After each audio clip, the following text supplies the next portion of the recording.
TVR, the wild ride of Britain's maddest sports car maker.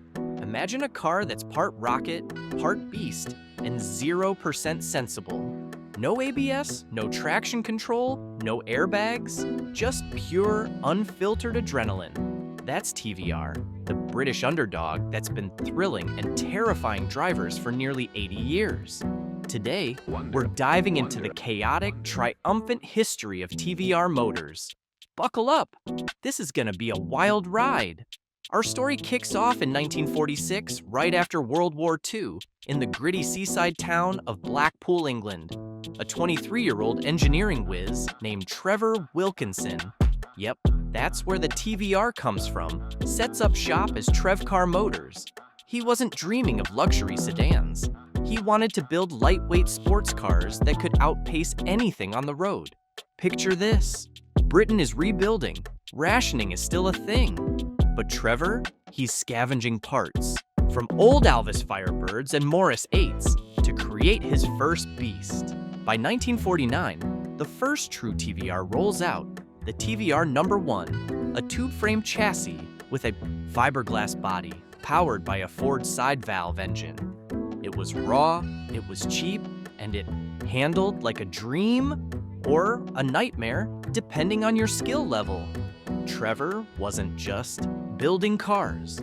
He was igniting a passion for performance. In 1954, he renames the company TVR Engineering, and things start accelerating. Fast forward to the late 1950s, the Grantura bursts onto the scene in 1958. This little fiberglass flyer weighed under 1,500 pounds and packed engines from MG or Coventry Climax. It was a hit at races like Le Mans, where TVRs proved they could punch above their weight. But Trevor had bigger ideas. In 1963, enter the Griffith, a Grantura chassis stuffed with a massive 4.7-liter Ford V8. 0 to 60 in under 5 seconds? In the 60s? Insane! It was named after American dealer Jack Griffith, who saw the potential and said, "Let's make it faster." But here's where the drama starts. Trevor Wilkinson, the founder himself, jumps ship in 1962 over disagreements. Enter Martin Lilly and his dad in 1965. They buy the company for a steal and steer it through the swinging 60s. Under them, TVR evolves the Vixen and Tuscan models, keeping that lightweight ethos but adding more power. These cars weren't for the faint-hearted. They were for thrill-seekers who wanted to feel every bump and roar. The 1970s bring the M-Series. Think 3000 PIM or turbo models with up to 250 horsepower from Ford or Rover V8s. TVR's philosophy? Power-to-weight ratio is king. No heavy steel bodies here. Fiberglass kept them nimble. They raced everywhere from club circuits to the 24 hours of Spa. But the oil crisis hits hard, and TVR teeters on the edge. Sales dip, but the Lillys innovate, exporting to the US and keeping the dream alive. Then, in 1981, a game changer. Peter Wheeler, a chemical engineer with a love for speed, buys TVR. This guy was a legend. Rumor has it, he tested cars by driving them flat out until they broke.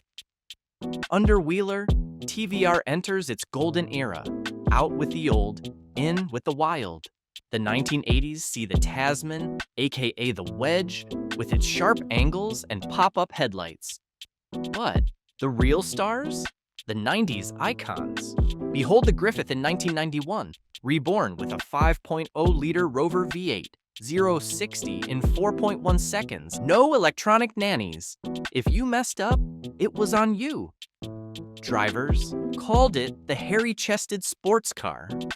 Then the Chimera, a softer Grand Tourer for those who wanted wind in their hair without constant terror.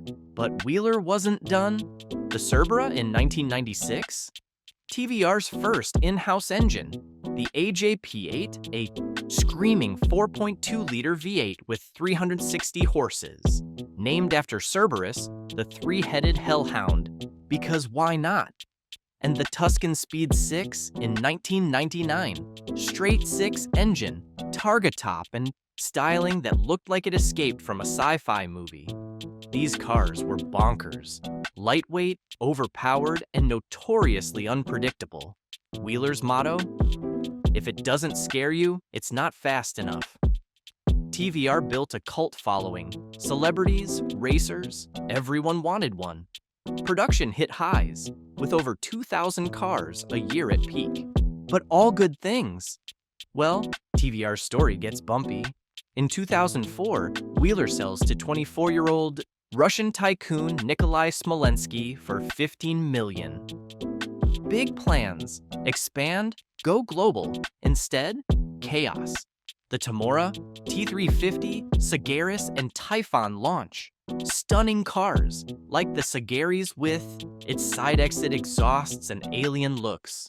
But quality issues, supplier woes, and Smolensky's inexperience lead to disaster. By 2006, production halts. TVR goes into administration, laying off hundreds. The Blackpool factory shuts, and it looks like the end. Smolensky tries relocating to Germany, but it's a flop. For years, TVR is a ghost. Fans mourn. Cars become collector's items fetching six figures. Enter 2013. British entrepreneur Les Edgar and a team of investors buy the brand.